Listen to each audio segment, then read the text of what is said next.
The federal minimum wage is $7.25 an hour, but 8 states raised their minimum wages above that amount at the beginning of 2012. I think it's a step in the right direction. What we saw here in D.C. is that it got, as soon as it gets passed, you have the enforcement of it and making sure that it's happening is the big piece. Washington State saw the biggest increase to $9.04 an hour, but advocates for workers' rights say there's a big difference between a minimum wage and a living wage. Oftentimes, especially in this economy, people are saying, I'm just happy to have a job. Well, you should have one job that you can work hard at. You can go home and take care of your family and know that that job is going to pay you enough money so you can be a productive part of your community.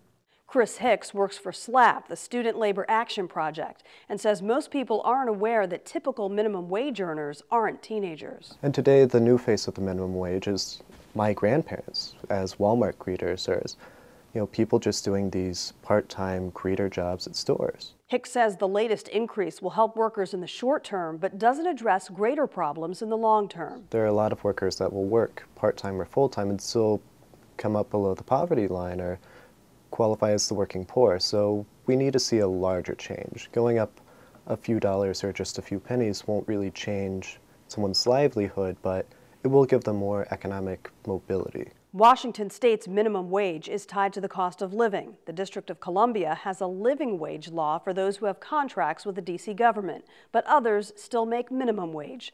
Until the federal government takes into account cost of living, health care, and transportation, states and cities will continue to set their own guidelines, showing why pay raises are so important. Right now in D.C., in order to rent a one-bedroom apartment, you're really supposed to make $30 an hour. For the Machinist News Network, I'm Tanya Hutchins.